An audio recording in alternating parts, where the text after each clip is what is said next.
we realize the real success happens when we step back and then allow the local staff to take the reins. And it's not about us being present and on the ground forever. It's about empowering the staff to create change that will stick. So that's where the vision is at the moment.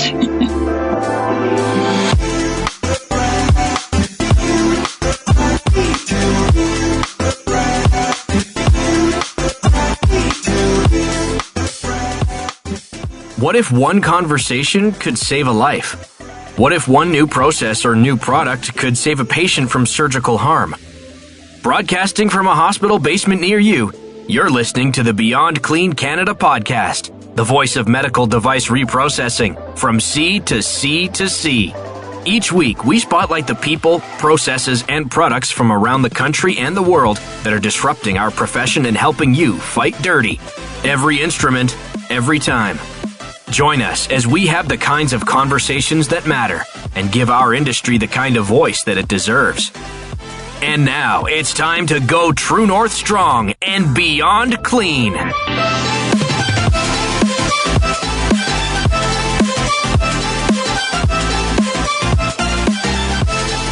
Hi, Beyond Clean Canada. It's Stacey and Barry here with another exciting episode. We have Christina Fast from SPECT today. She's going to fill us in on what SPECT has been up to. But first, before we start, a quick word from our sponsors.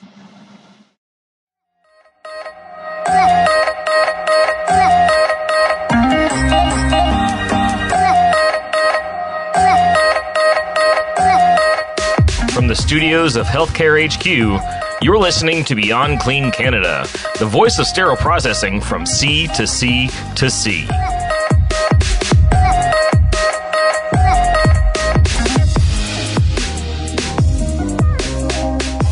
All right, so hi, Beyond Clean Canada. So we are here with Christina Fast from SPECT. It's been a long time coming. You were actually one of our first people on our list that we knew we wanted on this podcast, especially season 1, because you have done so many amazing things that we're going to talk about. But first, before Barry and I start, can you just tell us a little bit about yourself, Christina?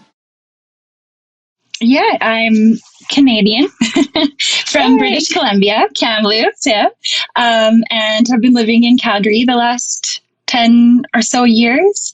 I have a background in medical device reprocessing, and I have a cat and a dog and a house, and that kind of summarizes me.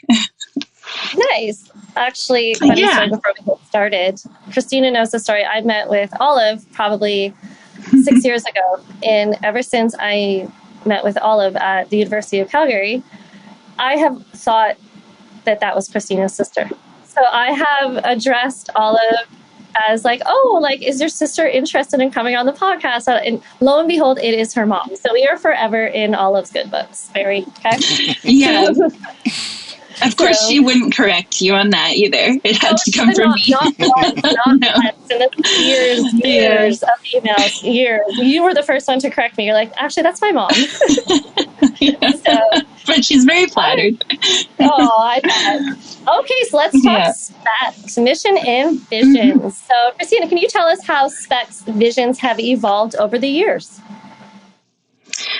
Yeah, our mission has stayed the same. Our mission is to improve surgical outcomes and prevent infections to keep patients safe. But our vision has evolved since we first started in 2011. We were initially focused on quick fixes and immediate results, but have learned that true lasting change takes time. So now our vision is really about building systems that can stand on their own even after we've left the country that we worked in, and empowering local staff, creating sustainable frameworks. So we're playing more of the long game, but that's where we realize that real impact happens. Right. Actually, I should rewind back a little bit. My apologies. Before we indulge in any more questions, can you give us a little background on SPEC for those listeners who may not know about your organization? Yeah, so SPEC stands for Sterile Processing Education Charitable Trust.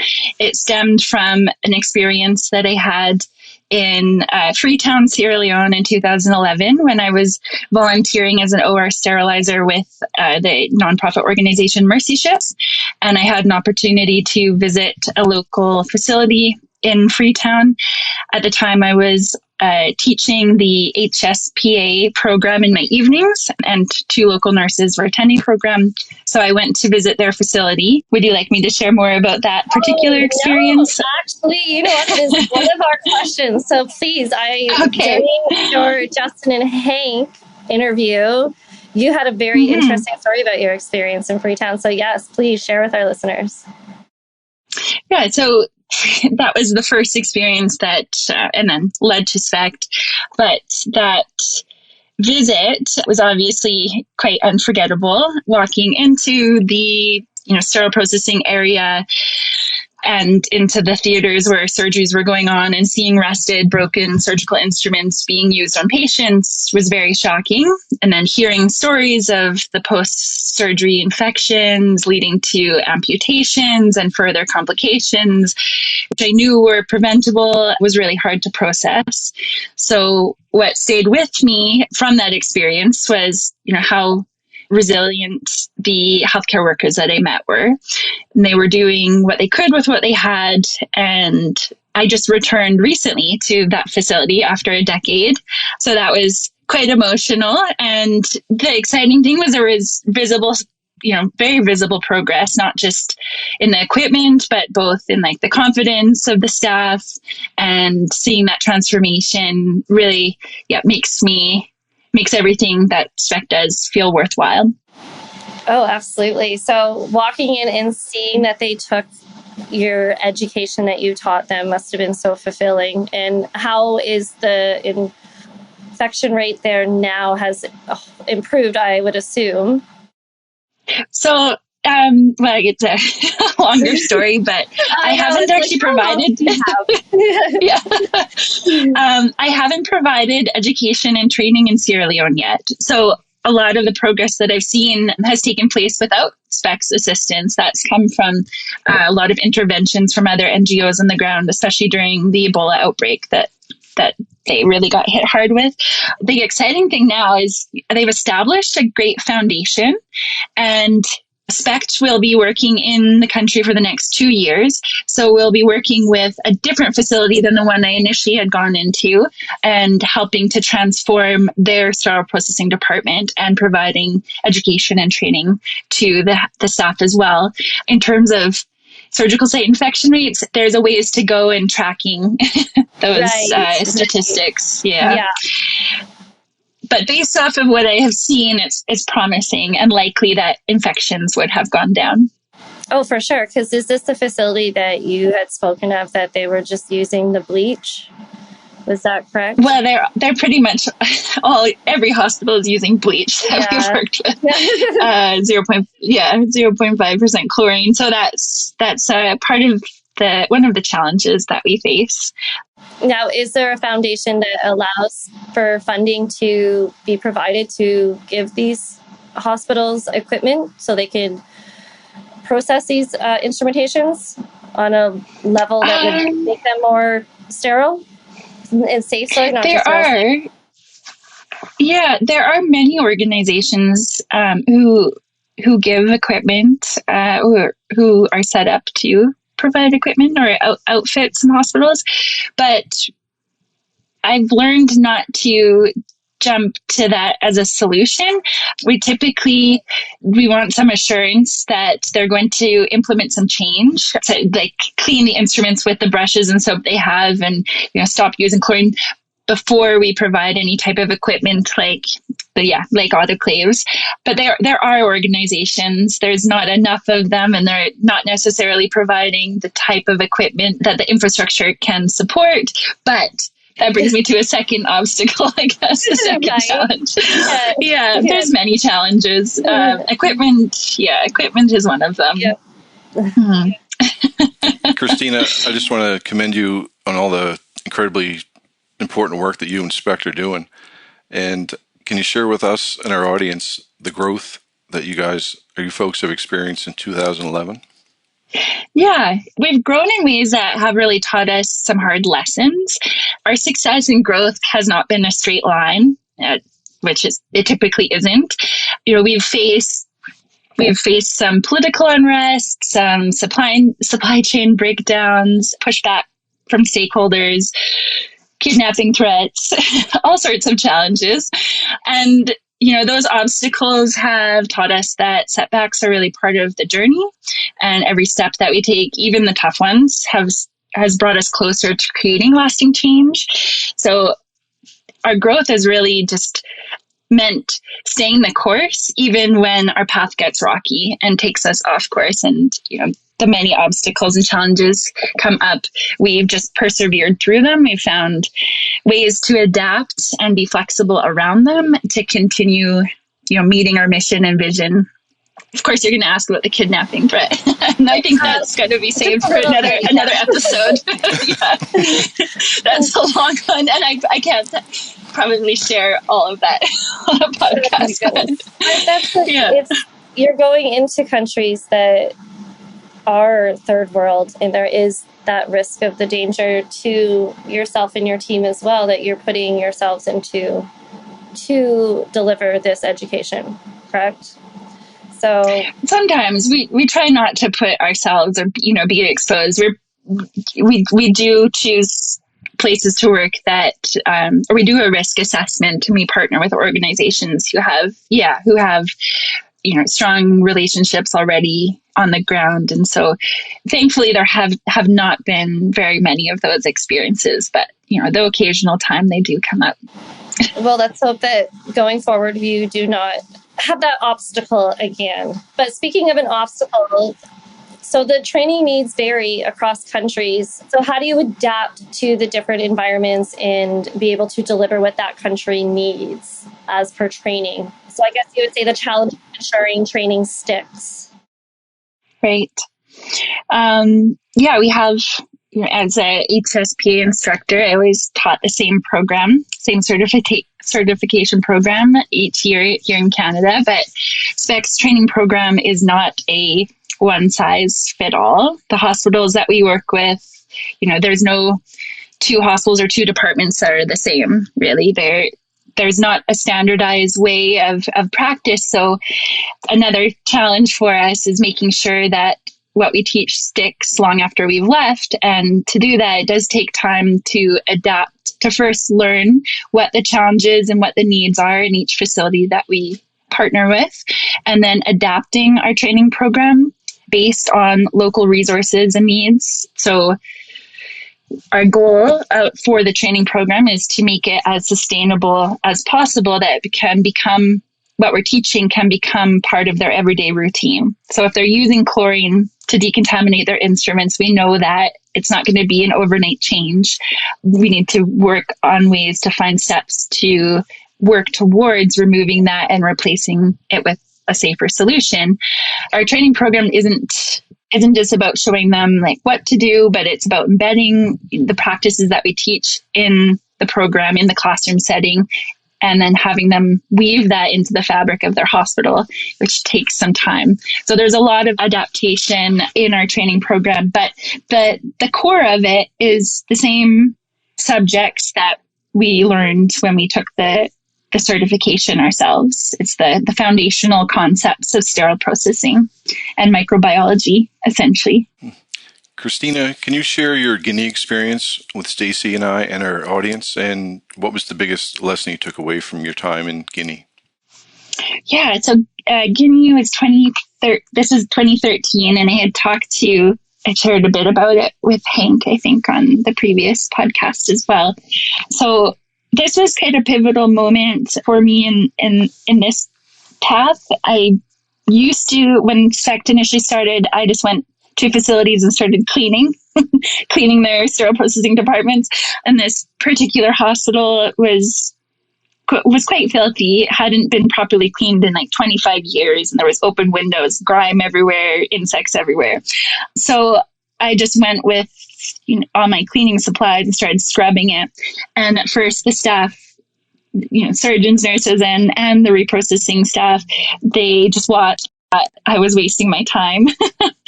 And then they started to see progress and eventually joined in, and we finished cleaning the department together. And months later, when I returned, they had kept it clean and they were maintaining the cleanliness as well as the goals that we had set. So yeah, this was a really powerful moment because I observed them take ownership. And up to that point, I wasn't sure, what I was still learning and observing. And so seeing, that success, it just reminded me that sometimes all people need is really a little encouragement to take the lead themselves. And I remind myself of that often in each program that SPECT starts. Yeah, some people just need you to take their hand and show them the ropes, and then that's what they do. How has your vision for SPECT evolved since its inception? Oh, in so many ways.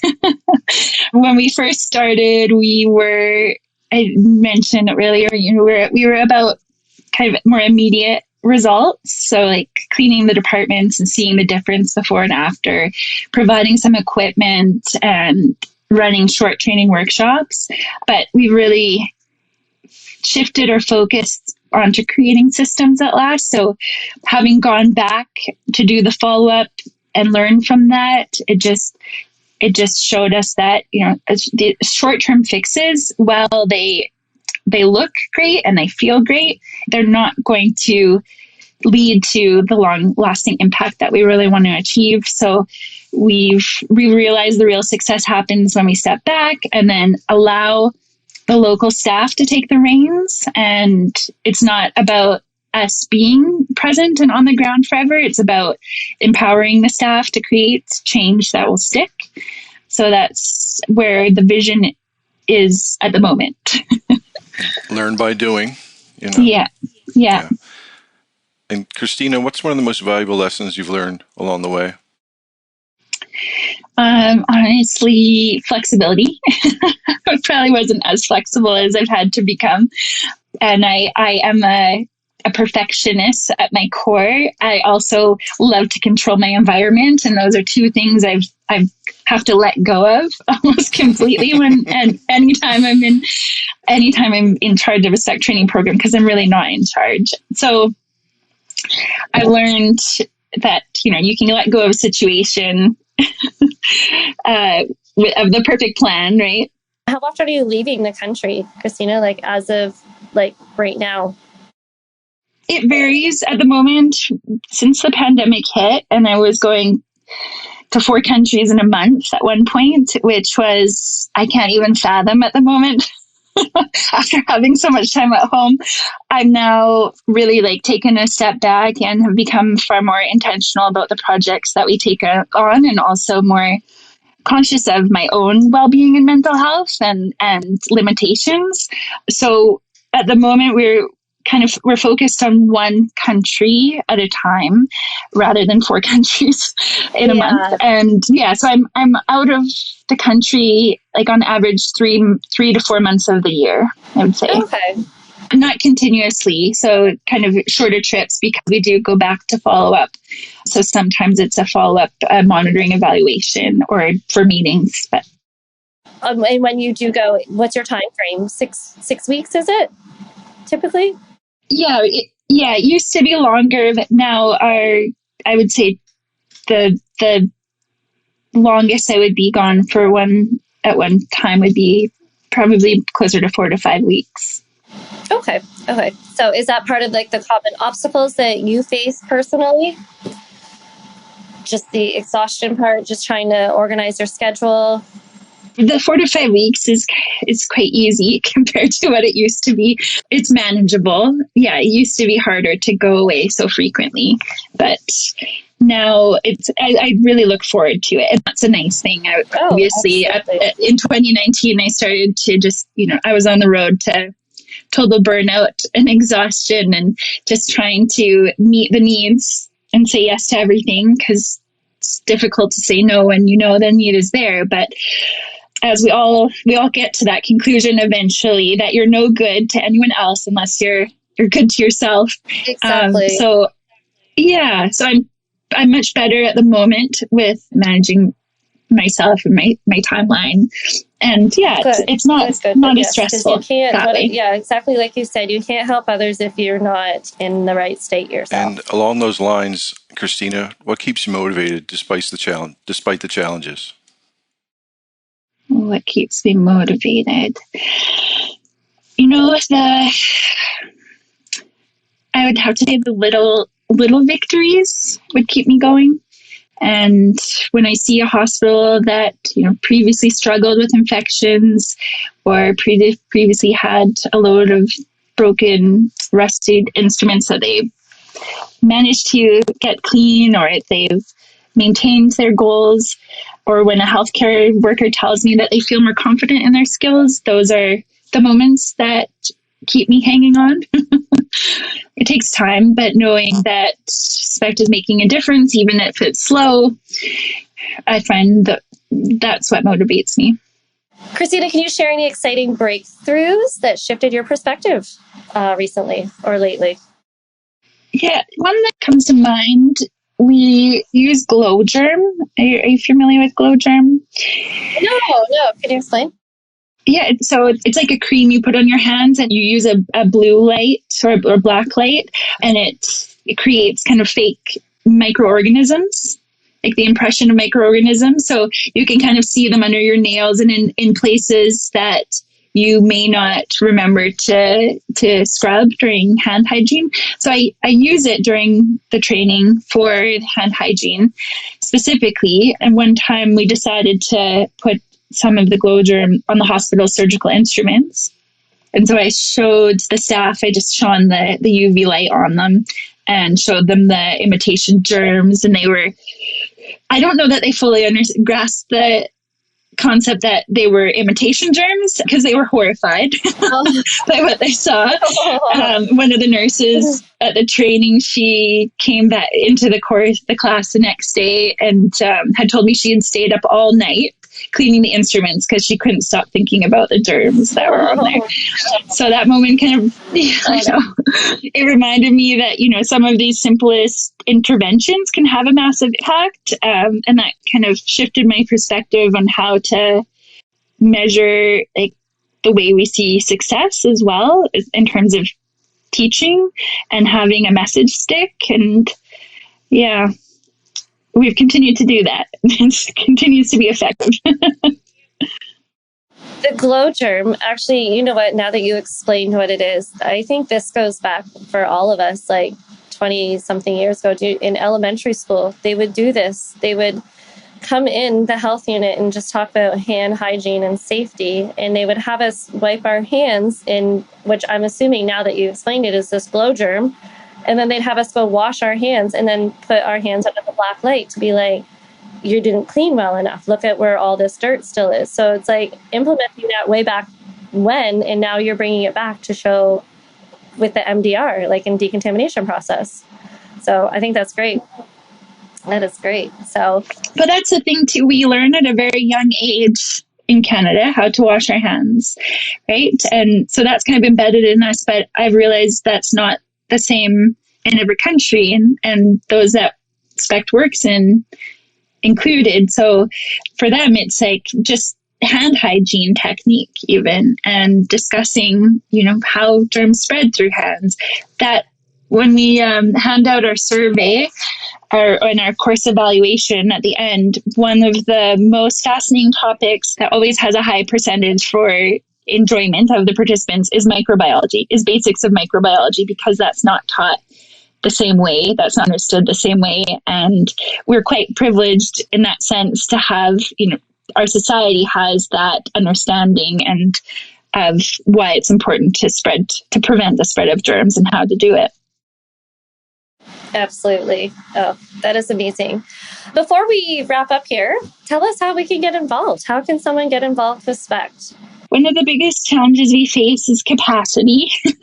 We've got a small team. We just don't have the resources as much as we would like to. We don't have the resources to bring volunteers overseas anymore. We're doing that for a while. So the work, and because the work requires a lot of expertise, specific expertise and long-term commitments, it's not sustainable for volunteers as well either.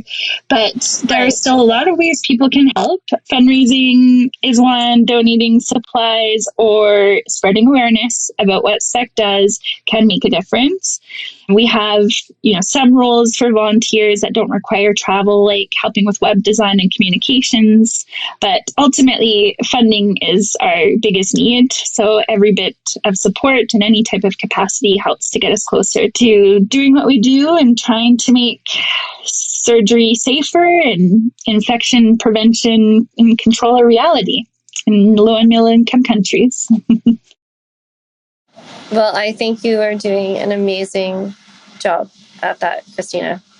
The work that SPECT has done over the past decade is phenomenal. And I know and I see you guys doing even greater things, if that's even possible, because you're already doing amazing things. I hope so. Yeah. I take very little credit for everything that's been done. I don't deserve much credit for anything that's been done.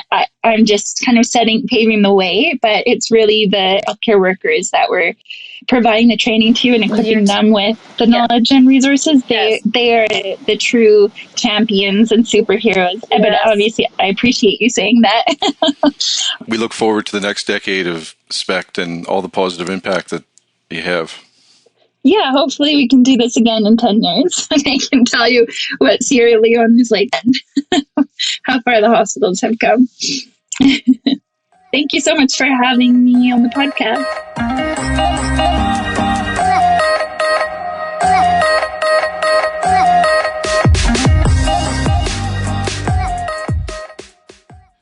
Hey, Canadian Clean Freaks. Thanks for joining us on the Beyond Clean Canada podcast, along with today's guest, Christina Fast of SPECT. Keep fighting dirty.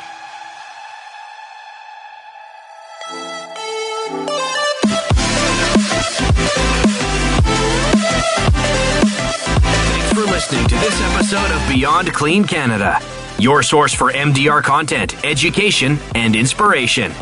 If you enjoyed this conversation, we'd love to hear from you on the BCCA LinkedIn or Facebook page, or anywhere podcasts are heard.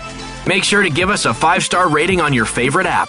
And until we talk again, keep fighting dirty.